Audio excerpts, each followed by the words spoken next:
Arthur Sterling's life was measured in milliseconds.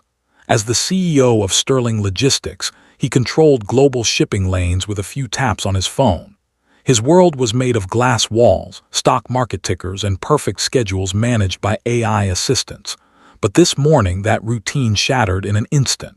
As Arthur pulled his luxury SUV into his gated driveway, he slammed on the brakes. Standing directly in his path was Maria, his household maid. She looked frantic and disheveled, clutching her tattered apron with trembling hands.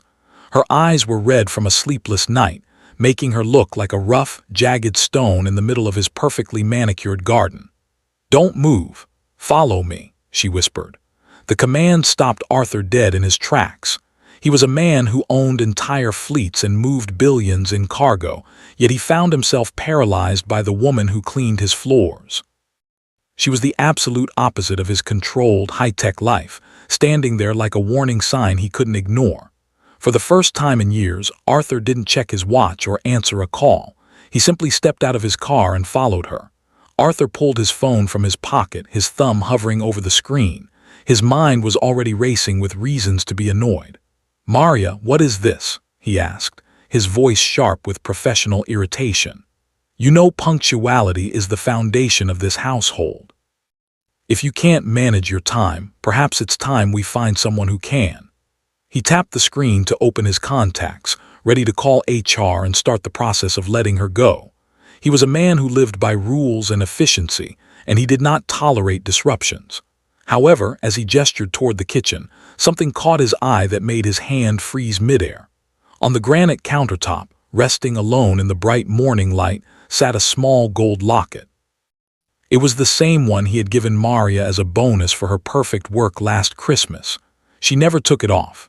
She wore it like a badge of pride, a symbol of her loyalty and their professional respect. Seeing it sitting there, discarded and cold against the polished stone, felt wrong. It was a tiny, silent detail that didn't fit the picture. He looked at Maria, then back at the locket. It wasn't just a piece of jewelry. It was a sign that she had left something important behind, something she valued, just to get to him in time. The locket was a message, a quiet alarm bell ringing in the middle of his pristine kitchen. The logic he had used to dismiss her moments ago suddenly felt hollow. He realized that Maria wasn't here to ask for a favor or complain about her duties. She had abandoned her own comfort and her most prized possession to bring him a warning. Arthur tucked his phone away, his irritation replaced by a heavy, cold feeling of dread. He knew then that whatever she had to tell him was worth far more than his schedule. Maria did not offer an explanation or an apology. Her silence was heavy, filled with a seriousness that made the air in the kitchen feel thin. Instead, she reached into the deep pocket of her apron and pulled out a phone. It was an older model, the screen webbed with a dozen cracks that looked like a spider's broken web. Her hands shook slightly as she tapped the screen, her thumb moving with purpose. She hit play and set the phone on the counter beside the forgotten gold locket. At first, there was only the hum of static, the sound of a recording made in a hurry. Then, two voices cut through the quiet room. Arthur recognized them instantly. They belonged to his wife and his chief operating officer. They were his inner circle, the people he trusted to handle his legacy while he focused on the bigger picture. "Everything is set for the lunch meeting," the COO's voice said, sounding calm and cold. "The transfer protocols are ready. By 12:30, the primary accounts will be under our control. Arthur will be locked out of the servers before he even finishes his first course." Arthur's wife laughed, a sound that chilled him to the bone. He never suspects a thing. He is too busy looking at his global spreadsheets to notice his own backyard.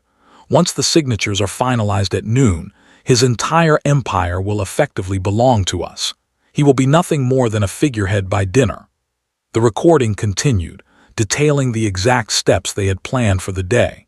They talked about Arthur like he was a broken machine being replaced, planning his downfall with the clinical focus of engineers.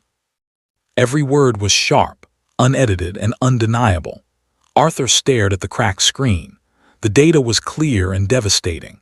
In the world of business, we often look for big, loud signs of trouble, but betrayal often hides in the small, quiet spaces we ignore. He was looking at the end of his career and his marriage, delivered through a cheap, broken phone held by the person he had almost fired for being late.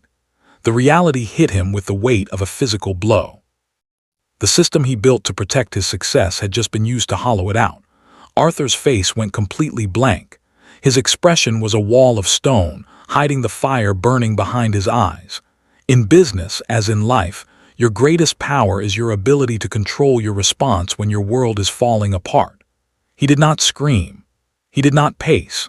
He simply stood tall, his heart rate steadying as he shifted into his natural role as a leader. To win this game, he had to play the part of the mark until the very last second. He picked up his own phone, his movements smooth and calm. He dialed the COO's number, holding the device to his ear with the same steady rhythm he used for every other business call. Beside him, Maria held her breath, her eyes wide as she watched him work. "Good morning," Arthur said, his voice warm and steady, dripping with a kindness that felt almost dangerous. "I was just looking over the final details for our lunch meeting today." He paused, letting the silence hang for a moment, waiting for the COO to take the bait. The trader's voice came through the speaker, smooth and confident, completely unaware that the man he was planning to betray was already standing in the light of the truth. "Arthur, good to hear from you," the COO replied. "Everything is perfectly in order. The team is ready. We are looking forward to a very productive afternoon." "I am sure it will be," Arthur said, his tone as light and encouraging as a mentor speaking to a rising star. "I'm very excited about the presentation. You've worked hard on this, and I want you to know how much I appreciate your dedication to the firm. See you at noon." He ended the call and placed his phone back into his pocket. The room felt heavy with the weight of the lie. The dramatic irony was absolute. The man on the other end thought he was walking into a victory, while Arthur was already planning the trap. It was a cold, necessary performance. A masterclass in staying quiet while the enemy revealed their hand. Arthur turned to Maria, his eyes cold and focused. The counterintelligence had begun. Arthur led Maria down the hallway toward his private study. He moved with a quiet, practiced grace, his mind calculating every possible angle. Once inside, he tapped a few keys on his desk to bring up the hidden security feed. The high-definition screen flickered to life, showing his own living room in crisp detail. The scene was almost painful in its beauty. Sunlight poured through the tall windows, casting a warm, golden glow across the expensive furniture. Everything looked perfect, peaceful, and orderly. But the image was a mask. His wife was standing near the fireplace, pouring 2 glasses of wine, and the COO walked into the frame just seconds later. They were laughing together, their movements relaxed and intimate, looking like 2 people celebrating a victory they had already secured in their minds. Arthur adjusted the audio feed, turning the volume up just enough to catch the sounds of the room. The audio was unnaturally clear, picking up the light clink of glass and the low hum of their voices. "It is all prepared," the COO said, his voice dripping with a hungry kind of confidence. "Once he signs these papers at lunch, the path is clear. We have until 2:00 p.m. to lock him out of the servers forever, and he will never know how it happened until it is far too late to stop us." Arthur's wife nodded, a satisfied smile spreading across her face. "He is so predictable," she remarked, taking a sip of her drink. "He thinks his loyalty to the firm is a shield, but it is really just the blindfold we are using to lead him right into this trap." The contrast was staggering. Visually, the room looked like a sanctuary of comfort and family.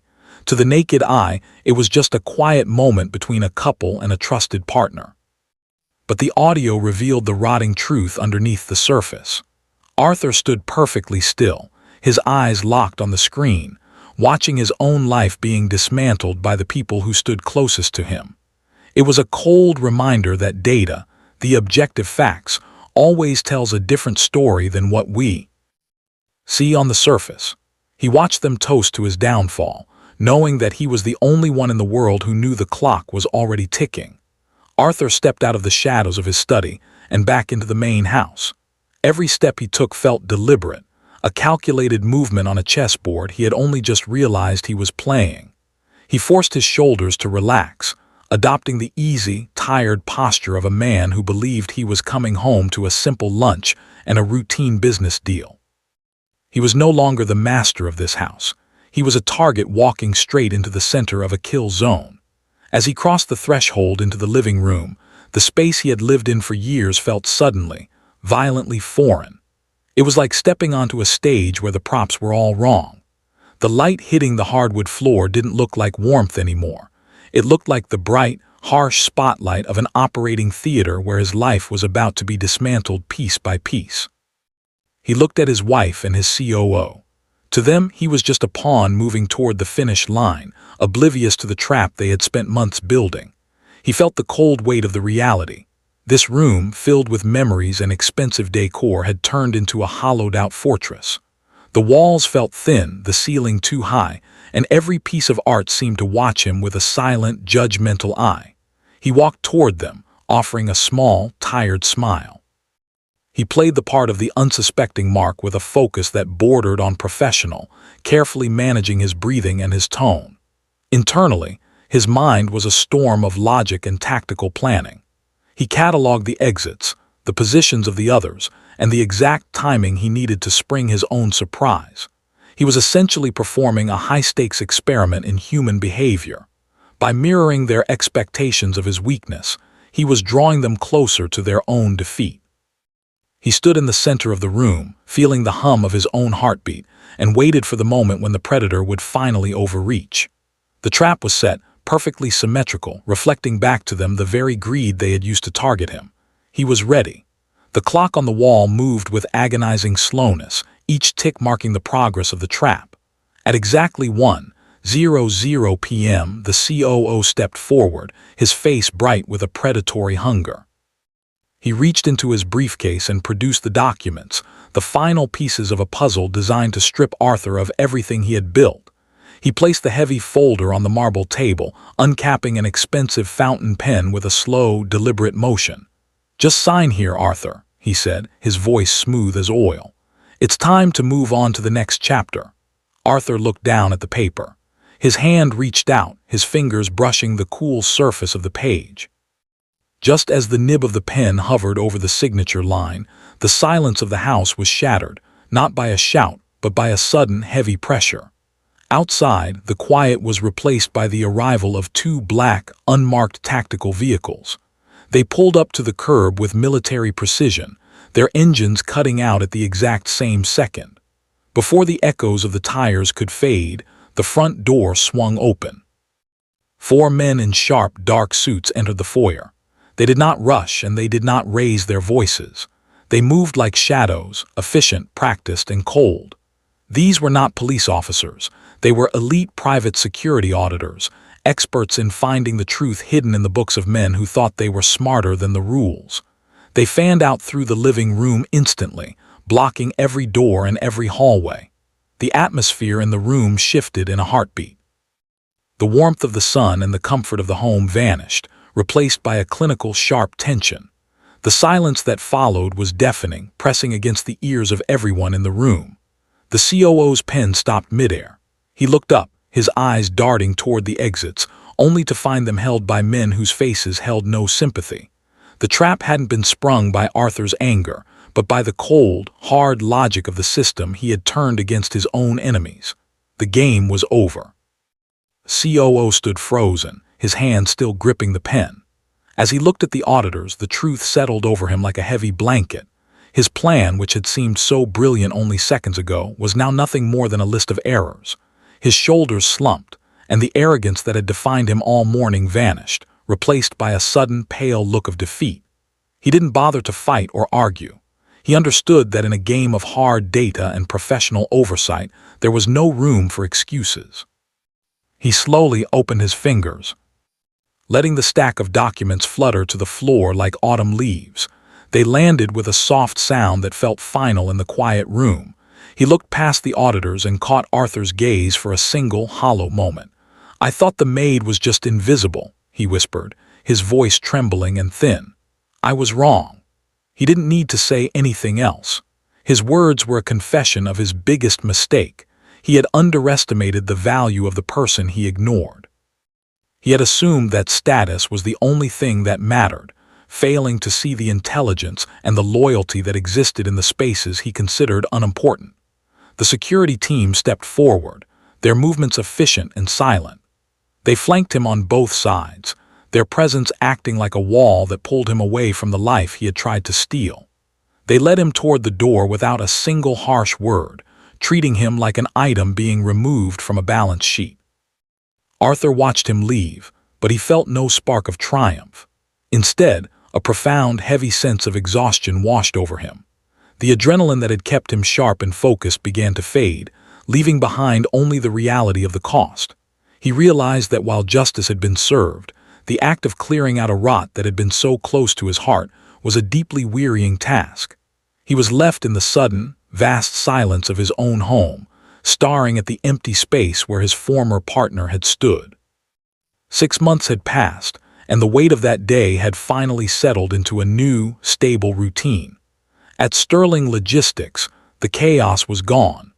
The firm was running with a renewed sense of purpose, and Arthur had spent the last few months rebuilding his foundation on trust rather than just power.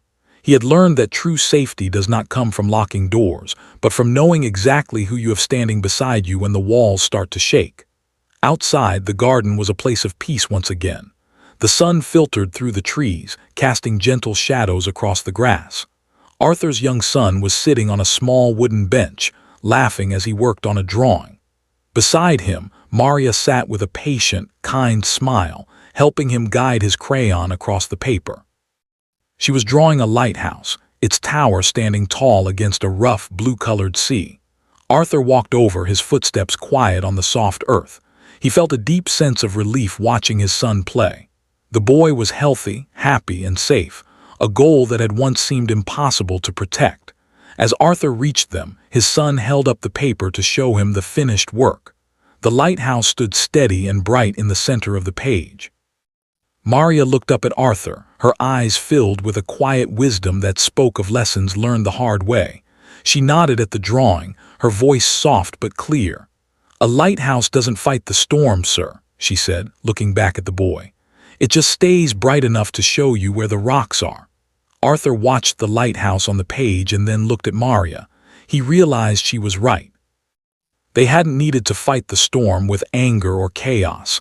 They simply needed the light of truth to navigate the dangers that had been hidden in the dark. He stood there for a long moment, the quiet peace of the garden finally feeling like home again. The storm had passed, and for the first time, the path ahead was clear.